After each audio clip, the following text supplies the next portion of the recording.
আদালতত অসম প্ৰদেশ কংগ্ৰেছ কমিটিৰ সভাপতি ভূপেন বৰা ডাঙৰীয়া আৰু আমাৰ AICCৰ সভাপতি মল্লিকাৰ্জুন খাৰ্গে ডাঙৰীয়া আৰু কেইবাগৰাকী শীৰ্ষ নেতৃত্বৰ বিৰুদ্ধে মই এক গোচৰ তৰিছোঁ।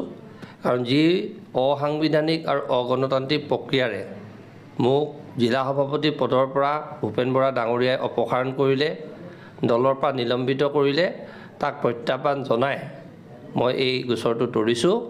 আৰু মই আশা ৰাখিছোঁ মহামান্য আদালতে মোৰ ওপৰত এটা ন্যায় বিচাৰ কৰিব। কাৰণ মোক আত্মপক্ষ সমৰ্থন কৰিবৰ কাৰণে তেওঁলোকে কাৰণ দৰ্শোৱা জাননী জাৰি কৰাৰ পিছত ৭২ ঘণ্টা সময় থকাৰ অৱস্থাটো তেওঁলোকে মাত্ৰ ২৪ ঘণ্টাৰ ভিতৰতে মোক কাৰণ দৰ্শোৱা জাননী উত্তৰ নোপোৱালৈকে তেওঁলোকে মোক তাৎক্ষণিকভাৱে দলৰ পৰা নিলম্বন কৰিলে। গতিকে এই বিষয়টো মই ইতিমধ্যে সংবাদ মাধ্যমৰ আগত অৱগত কৰিছোঁ। আৰু মই আজি সংবিধানখন যোৱাকালি মই নিজে অধ্যয়ন কৰিছোঁ, বিজ্ঞসকলৰ লগত অধিবক্তাসকলৰ লগত আলোচনা কৰিছোঁ। তাত মোৰ যিটো প্ৰভিজন যে মই এগৰাকী নিৰ্বাচিত জিলা সভাপতি, নিখিল ভাৰত কংগ্ৰেছ কমিটিৰ এগৰাকী মই সদস্য, ভূপেন বৰা ডাঙৰীয়াই মোক মন গ'লে মোক সভাপতি পদৰ পৰা বৰখাস্ত কৰিব নোৱাৰে আৰু তেখেতে মোক দলৰ পৰা বহিষ্কাৰ কৰিব নোৱাৰে। মই আজি তেখেতলৈ আমাৰ ভাৰতীয় জাতীয় কংগ্ৰেছ দলৰ সংবিধান ইতিমধ্যে গোলাঘাটত ডাকযোগে তেখেতলৈ প্ৰেৰণ কৰিছোঁ। কাৰণ তেখেতে যিখন পত্ৰ মোলৈ লিখিছিল তাত উল্লেখ আছিল যে ছাছপেনশ্যন অৰ্ডাৰ আৰু তলত বাক্যশাৰী তাত এক্সপ্লেনেশ্যন কৰিছিল যে এক্সপেল কৰা। গতিকে তেখেতক মই এইটো অনুৰোধ কৰিম, আপুনি অক্সফৰ্ড ডিক্সনেৰী এখন সংগ্ৰহ কৰি লওক আৰু তাত ছাছপেনশ্যন আৰু এক্সপেলৰ মাজত যিটো পাৰ্থক্য, এই পাৰ্থক্যটো আপুনি ভালকৈ বুজি লওক। আৰু সংবিধানখন আমাৰ জাতীয় কংগ্ৰেছ দলৰ সংবিধানখন মই ভাবোঁ তেখেতে বহুত দিন ধৰি কিজানি অধ্যয়ন কৰা নাই সময়ৰ অভাৱত।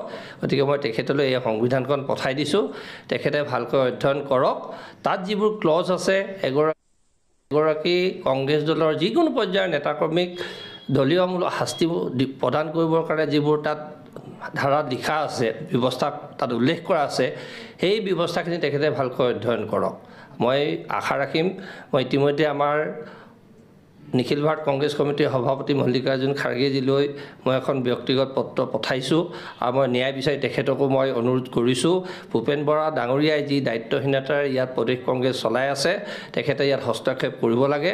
আৰু মোৰ ওপৰত তেখেতে যি আক্ৰোশমূলকভাৱে জিলা সভাপতি পদৰ পৰা অপসাৰণ কৰি দলৰ পৰা বহিষ্কাৰ কৰিছে, ইয়াৰ যাতে এটা বিচাৰ কৰে, তাৰ কাৰণে মই ইতিমধ্যে এখন তেখেতলৈ পত্ৰ প্ৰেৰণ কৰিছোঁ।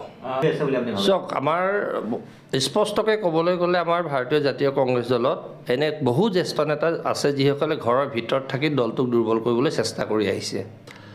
আৰু মই এগৰাকী সক্ৰিয় কংগ্ৰেছ কৰ্মী হিচাপে দলৰ মজিয়াত এই চলি থকা অন্যায়বোৰ মোৰ জিলা কংগ্ৰেছৰ এক্সিকিউটিভ মিটিঙতেই হওক, ষ্টেট অফিচ বা এক্সটেণ্ডেড মিটিঙতেই হওক বা জ্যেষ্ঠসকলক যেতিয়াই সময় সুবিধা পাইছিলোঁ তেখেতসকলক অৱগত কৰিছিলোঁ।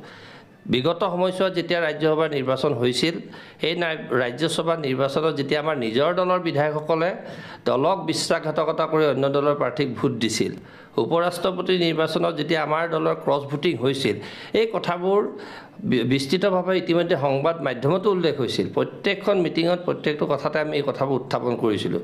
হয়তো সেইকাৰণে সেইসকল নেতৃত্বৰ বা সেইসকল মুখাধাৰী নেতাৰ ওচৰত মই হয়তো তেওঁলোকৰ কাৰণে শত্ৰু হৈছিলোঁ, যাৰ কাৰণে তেওঁলোকে হয়তো ভূপেন বৰা ডাঙৰীয়াক প্ৰভাৱান্বিত কৰিবলৈ চেষ্টা কৰিছিল। আৰু এই মাত্ৰ এখন মাননীয় মুখ্যমন্ত্ৰী ডাঙৰীয়াক এক ব্যক্তিগত কামত সাক্ষাৎ কৰিবলৈ যোৱাৰ কাৰণে আৰু মোৰ নিজৰ জনগোষ্ঠীৰ এখন গামোচা তেখেতক পিন্ধোৱাৰ কাৰণে সামান্য এটা অজুহাতত মোক আত্মপক্ষ সমৰ্থন কৰিবলৈ সুবিধা নিদিয়াকৈ তাৎক্ষণিকভাৱে দলৰ পৰা সভাপতি পদৰ পৰা অপসাৰণ আৰু দলৰ পৰা বহিষ্কাৰ কৰাৰ যি সিদ্ধান্ত কৰিলে, তাত নিশ্চয়কৈ সেইসকল মুখাধাৰী নেতৃত্বৰ তাত কিবা অদৃশ্য শক্তিৰ প্ৰভাৱ থাকিব পাৰে। আৰু মই সময়ত নিশ্চয় এই কথাখিনি ৰাইজক মই জনাবলৈ চেষ্টা কৰিম। আৰু মই পূৰ্বতে যিটো ঘোষণা কৰিছিলোঁ সভাপতি মহোদয় দিল্লীলৈ তলব কৰাৰ কাৰণে, আৰু পিছদিনাখনি মোৰ তাৎক্ষণিকভাৱে যি দলৰ পৰা বহিষ্কাৰ কৰাৰ সিদ্ধান্ত হ'ল, তাক মই অপেন চেলেঞ্জ কৰিবৰ কাৰণে আৰু ন্যায়ালয়ত আজিৰ দিনটোত মই গোচৰ তৰিবৰ কাৰণে মই থাকিবলগীয়া হ'ল। মই অহাকালি বা পৰহিৰ ভিতৰত মই নিশ্চয়কৈ গুৱাহাটীলৈ যাম আৰু মোৰ পূৰ্বৰ যিটো প্ৰতিশ্ৰুতি আছিল যে ৰাজীৱ ভৱনত মই তেখেতক সাক্ষাৎ কৰি এই কথাখিনি ক'ম তেখেতে যদি মোক জাষ্টিছ দিব পাৰে ৱেল এণ্ড গুড যেতিয়ালৈকে তেখেতে মোক এই জাষ্টিছটো নকৰিব মোৰ ওপৰত থকা যি অপসাৰণৰ যি পত্ৰ তেওঁ উঠাই নল'ব মোক দলৰ পৰা বহিষ্কাৰ কৰা যি তেখেতৰ অৰ্ডাৰ সেই অৰ্ডাৰ যেতিয়ালৈকে ৰিমুভ নকৰিব তেতিয়ালৈকে কিন্তু মই এই যুদ্ধখন যুঁজি যাম